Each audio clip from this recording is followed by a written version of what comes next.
Olá, amigo e amiga do canal Felipe dos Aposentados.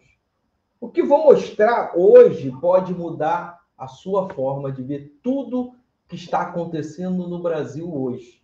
Eu reuni aqui 10 vídeos, 10 registros, 10 momentos que provam que tem algo muito errado com a forma como tratam você. Aposentado, trabalhador, pensionista, cidadão brasileiro, isso aqui é mais do que um vídeo, é um editorial, é um alerta e no final tudo vai se encaixar. Você concorda em pagar pelo roubo do INSS? Começamos com um escândalo do INSS. Bilhões foram desviados e agora querem empurrar a conta para você. Você não acredita? Então segura e veja com seus próprios olhos. Acompanhe. Onde vai sair o dinheiro para essas indenizações? Nós vamos pagar para vagabundo enriquecer? Eu acho que está muito errado se a decisão for essa. Porque se tirar do caixa do governo, vai acontecer o seguinte: só vai pagar para esses vagabundos que tiraram bilhões dos velhinhos e que sumiram com o dinheiro. Esse dinheiro saiu do país já há muito tempo, tá? Não se iludam que esse dinheiro está em mala. E outra coisa, como é que o governo vai passar o pente fino nisso? Porque receber as reclamações, tudo isso a gente sabe. O governo admitiu que conseguiu prender alguma coisa, mas era bem menos do que eu cheguei a noticiar aqui, viu? 269 milhões foi o que o governo conseguiu pegar de dinheiro. Aliás, nem pegou, ele segurou pagamentos que estavam previstos para essas associações. Sim. Bloqueou. E aí? Agora conseguiu? Gente, e agora, se você tem CNH, acompanhe aqui comigo. Você tem carteira de motorista? Como é carta aí em São Paulo? São Paulo é carta, né? Agora querem que quem deva perca a carteira de motorista. Isso não é justiça. É uma humilhação, cara. Olha só essa proposta absurda. Trata isso. Olha só. O Tribunal Federal aprovou a possibilidade de apreensão da carteira de motorista e do passaporte em caso de dívidas. Eu acho que não é segredo para... Gente, eu vou pedir para você que chegou até aqui, esse vídeo depois desse, cara. Assim, você não vai acreditar. Eu não sei como que esse vídeo não chega para todo mundo. Por isso que eu peço, cara, compartilha esse vídeo. Manda para os 4 cantos do Brasil, de norte, sul, de leste, oeste, manda. Se inscreve nesse canal, vê aqui, ó, se está inscrito, compartilha, cara. Manda aí um oi aqui, eu quero conhecer todos vocês que estão chegando agora, vocês que já são antigos, tem gente que tem 5 anos aqui no canal, todo dia não perde nada. Acompanha, cara, porque é um absurdo o que está acontecendo. Você concorda? Você está gostando desse governo? Pode falar aqui, se você votou, não está gostando, comenta aqui, cara. Porque, cara, imagine só.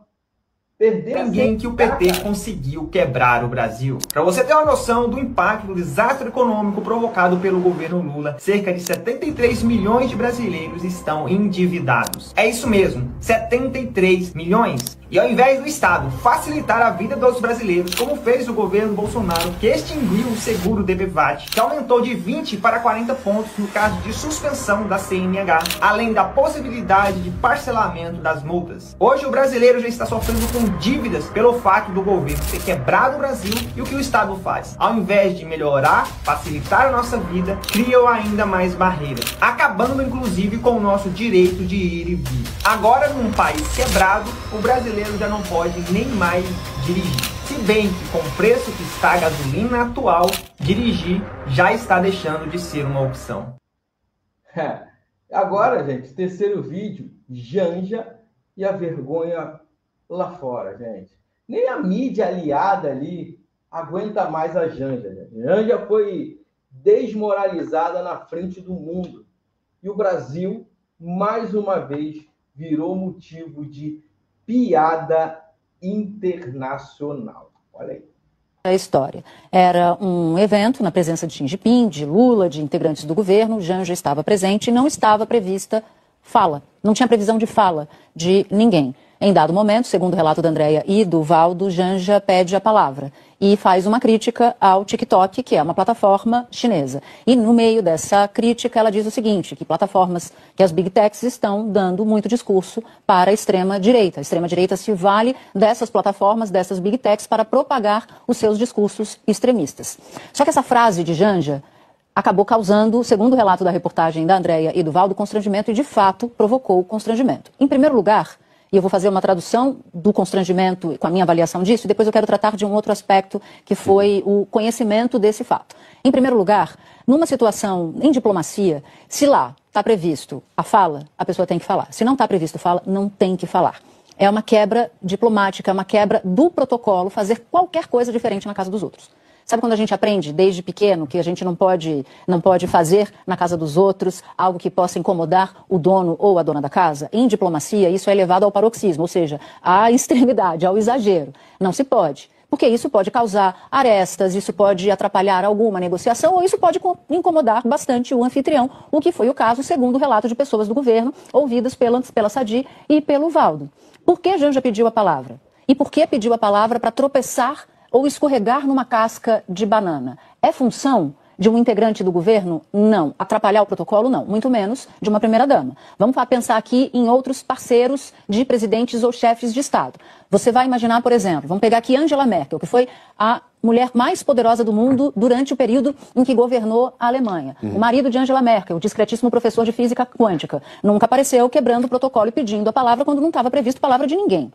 Vamos para um outro. Hillary Clinton, que já era uma política tradicional dos Estados Unidos, casada com o então presidente Bill Clinton, se passasse por uma situação dessa, seria alvo de uma chuva de críticas. Vamos para a primeira-dama do homem mais poderoso de hoje, que é Donald Trump, Melania, se fizesse a mesma coisa. Portanto, Janja está sendo alvo de crítica interna por ter atravessado um samba em que não era para ser tocado samba naquela reunião. Não foi chamada para isso. Não foi chamada para isso. Isso é um aspecto da coisa, né? O papel de Janja no governo, porque isso reabre uma série de críticas que são normalmente feitas a ela. A outra é o fato de isso ter ido parar na imprensa graças a uma apuração diligente de dois excelentes jornalistas. E isso revela o quê? Revela uma animosidade ou uma percepção não positiva, negativa, portanto, de Janja dentro do governo.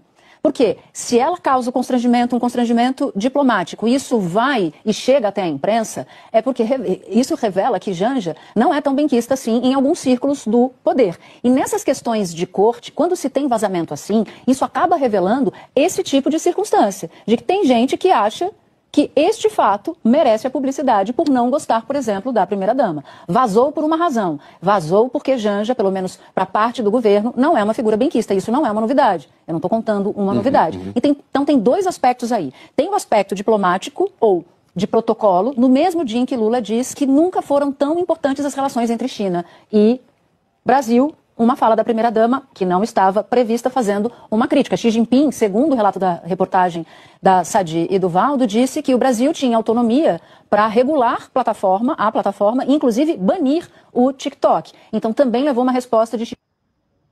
Gente, você conhece Cabo Frio?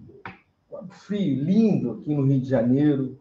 Quem é mineiro adora Cabo Frio, gente. Cabo Frio. Teve uma matéria que... Cara, eu precisava colocar aqui. Nesse momento de insegurança, né, de você que é aposentado, pensionista, toma muito cuidado. Porque uma cidade aqui no Rio de Janeiro, ela praticamente foi à falência. Enquanto o povo sofre com o abandono e a violência, os governantes fazem festas e discursos bonitos. Veja o que está acontecendo nessa cidade do interior do Rio de Janeiro. Presta atenção. Olha isso aqui, cara. Olha o que aconteceu. Teve uma CPI, o Ricardo Silva, inclusive, que hoje é prefeito de Ribeirão Preto, foi o relator dessa matéria. Olha o que esse cara fez em Cabo Frio. Eu lembro que em Cabo Frio, eu tinha um amigo que era gerente do Bradesco em Cabo Frio nessa época. As pessoas estavam tirando dinheiro da poupança, aposentado, pensionista, pegando empréstimo e investindo nessa empresa que dava retorno absurdo. Inclusive, maior reclamação de empréstimo consignado fraudulento hoje é em relação a pirâmides. E é mais ou menos assim que funciona. Preste atenção.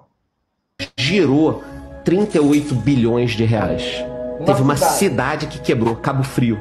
Quebrou por causa de uma pirâmide. Porque aí todo mundo entrou na pirâmide durante a pandemia. O cara pagava 10% ao mês. Eu sou teu vizinho. Aí você me mostra lá, a empresa. Ó, Charlão, tem esse negócio aqui que tá dando 10% ao mês. Eu falo, pô, tu é um otário, isso aí é golpe. Aí no mês seguinte tá pagando, no outro mês tá pagando. Aí daqui a pouco eu vejo você pegando um carro maneiro. Pega uma X6. Pega uma X6. Aí um dia você vem lá na minha porta, a tua campanha, pô, Charlão, obrigado, adorei ser teu vizinho, mas eu tô saindo, vou morar ali em frente à praia. Pô, aquele lance lá que eu te falei ano passado. Você ficou moscando. Aí eu vou pensar, pô, vou entrar. Aí eu entro, minha família entra, não sei o quê. 2, 3 anos, cara, acho que tinha uns 100 ou 200 mil pessoas.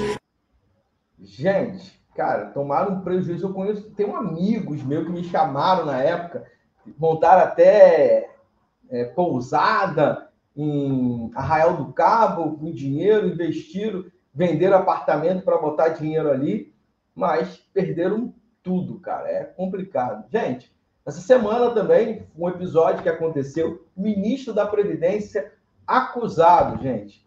Tentaram calar a denúncia, mas a denúncia veio à tona. E o ministro foi alertado sobre o roubo do INSS. Ele tentou jogar a culpa em quem denunciou. Gente, presta atenção. Olha só. Em uma discussão entre o ex-ministro Sérgio Moro e o atual ministro da Previdência, que era o 02 ali do Lupe, então não mudou muita coisa. Olha só o que o Sérgio Moro fala com o ministro e olha só a resposta, um jogando a culpa no outro. E aí, inclusive, o Sérgio Moro foi ministro da Justiça em 2020 e olha isso aqui, o pau comeu, vamos lá. Essas denúncias foram feitas em 2020, senador. Parece que Vossa Excelência era o ministro da Justiça nessa época. Vossa Excelência fez alguma coisa para coibir essas fraudes? Mas os fatos nunca foram informados a mim como foram informados a Vossa Excelência expressamente na reunião lá em 2023. Corte rápido. Faca. É Tramontina. Conhecimento? Não chegou ao meu conhecimento, mas a de Vossa Excelência chegou. Não chegou ao meu conhecimento, agora Vossa Excelência... O senhor ouviu na reunião, ministro? Na reunião foi informado sobre as fraudes, Vossa Excelência não fez nada. Eu não tinha que fazer nada, Vossa Excelência era a pessoa de confiança de Carlos Lupe e continua no ministério. Senador, eu não queria ficar aqui...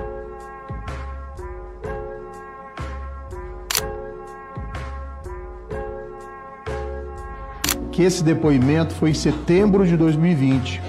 Sequer eu estava no governo mais. Agora, se eu tivesse recebido, como Vossa Excelência recebeu, em junho de 2023, a notícia que haviam essas fraudes, eu teria tomado providências imediatas. Vossa Excelência quis aqui me acusar de omissão. Quem se omitiu, como secretário executivo da Previdência, durante os anos em que a fraude escalou, foi Vossa Excelência. Gente. E com isso, 470 mil lesados pedem devolução.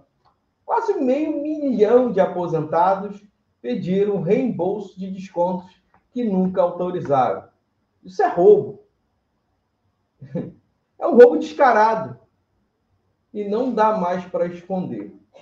Olha isso aqui, gente. Acompanhe esse vídeo aqui. É tanta coisa para falar. Quase 73 mil pessoas.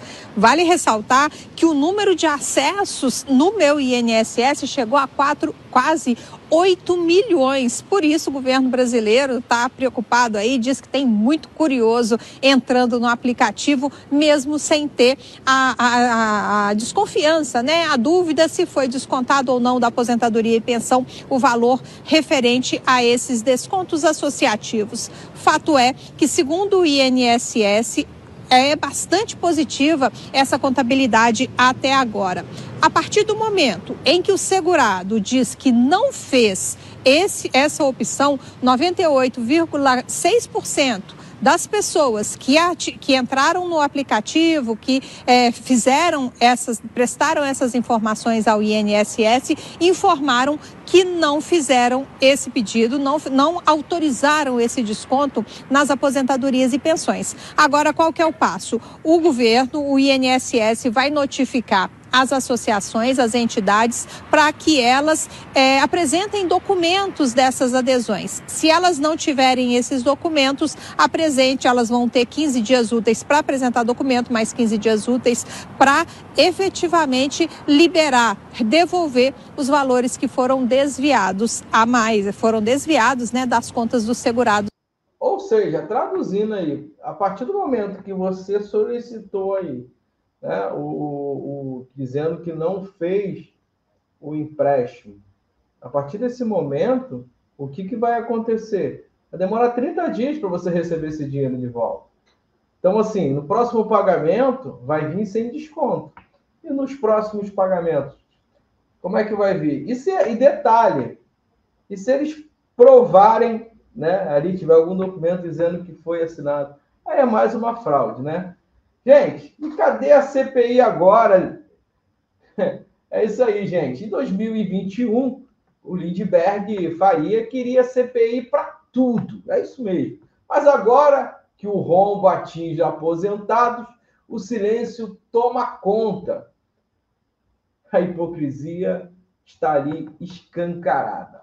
Olha aí o lindinho da Odebrecht. Vai apoiar essa CPI que pode ser implementada no Congresso? CPI do INSS? Deixa eu te contar. Vocês conhecem como é que funciona ali a coisa do parlamento, né? Eu, na Câmara, infelizmente, a gente às vezes tem uma disputa política ali eterna o tempo inteiro. Eu, sinceramente, não acho o melhor caminho. Eu sempre fui favorável à instalação da CPI. Tinha outros, Jacques Wagner defendia isso também, Renan Calheiros. Mas hoje a gente vai começar a coletar assinaturas sobre esse caso específico dessa fraude ao sistema de saúde. Eu pensei que o Lindbergh ia até encampar conosco a CPI, porque quem não deve investigação não teme. Eu acho que quando eles estavam na oposição e o Bolsonaro era governo, eu já era deputado, nós não atrapalhamos que fizesse a CPI da questão da Covid, como eles fizeram, mas quem não deve não teme ser investigado. Eu assino todas, é meu princípio.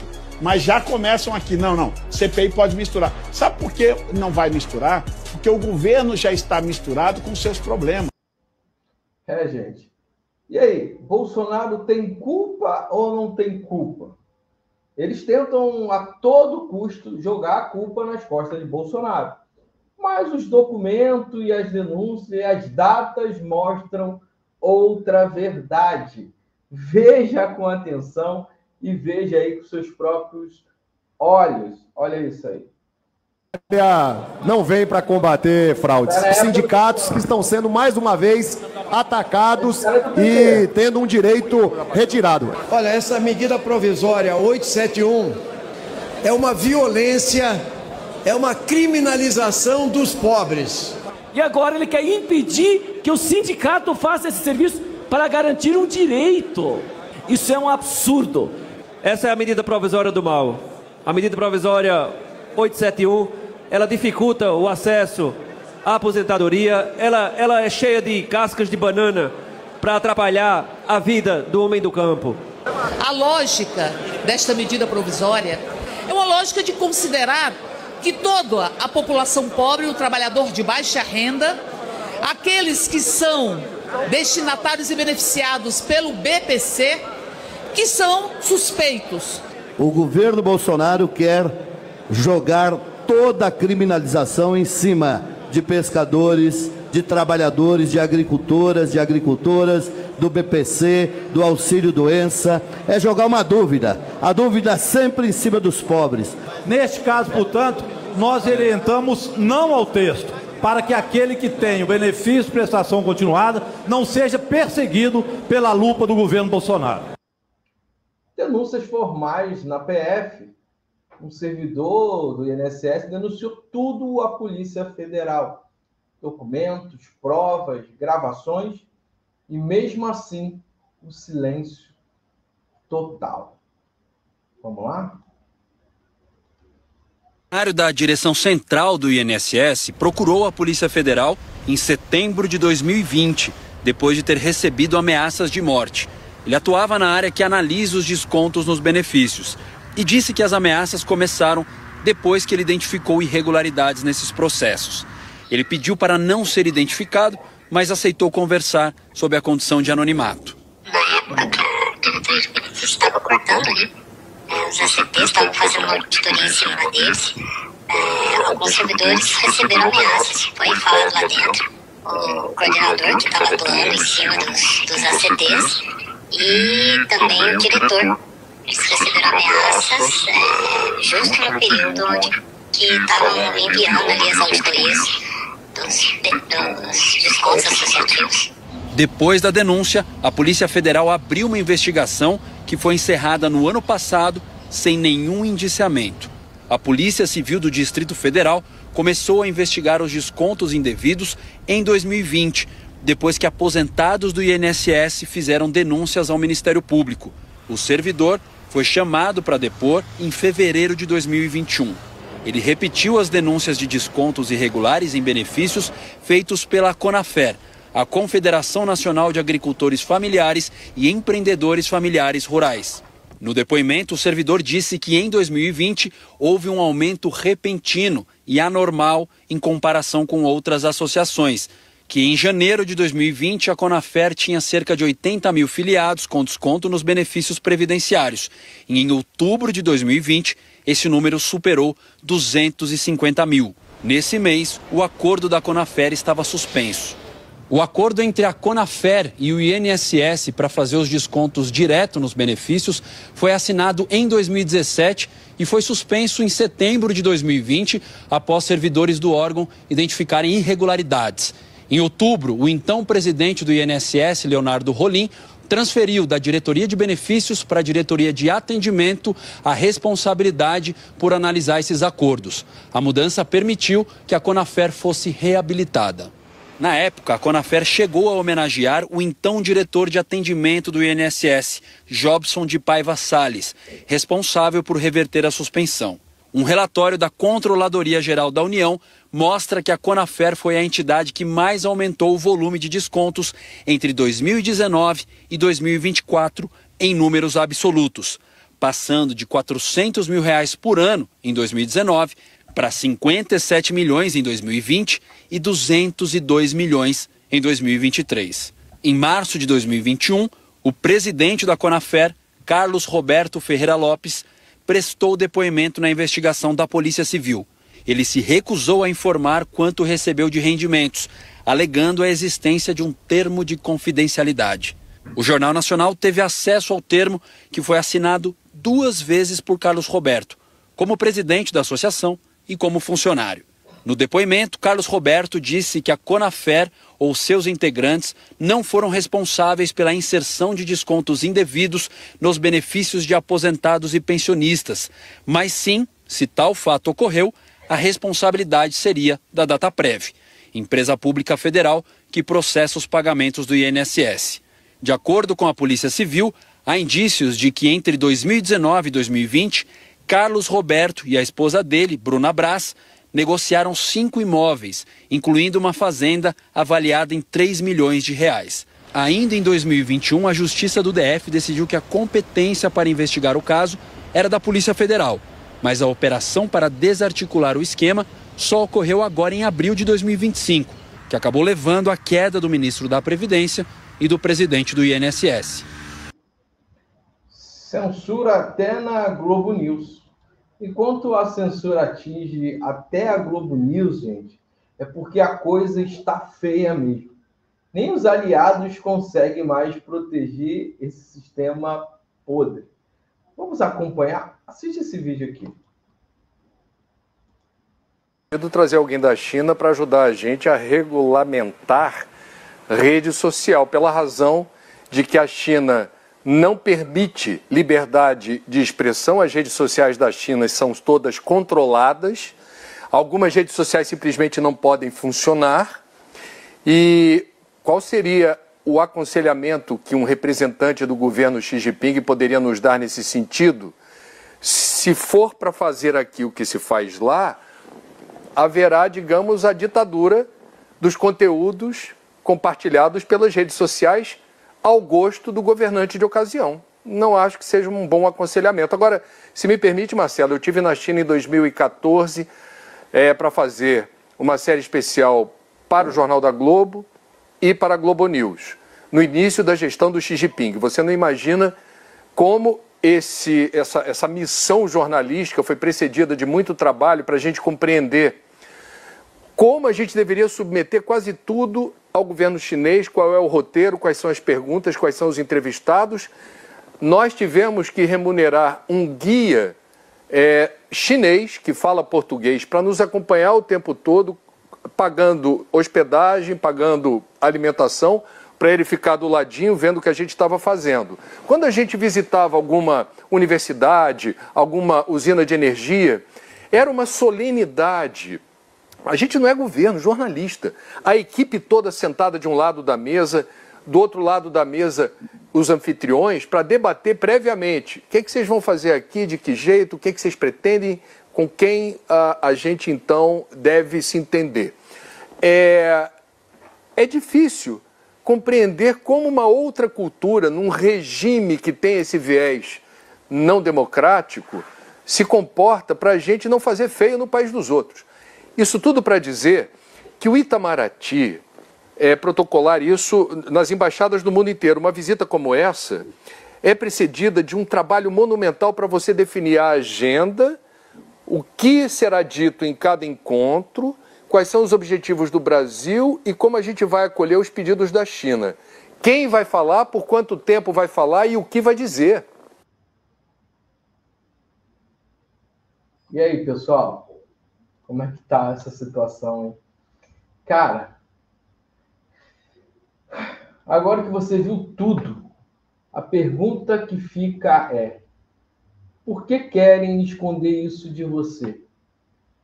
Esses vídeos com certeza vão sumir do ar. E você já sabe o motivo. Compartilhe para quem precisa ver. Mostre para o grupo da família, amigos, aposentados, para o colega, que ainda acredita na justiça.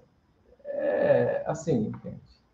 A gente precisa continuar acreditando na justiça, porque essa é a nossa luta.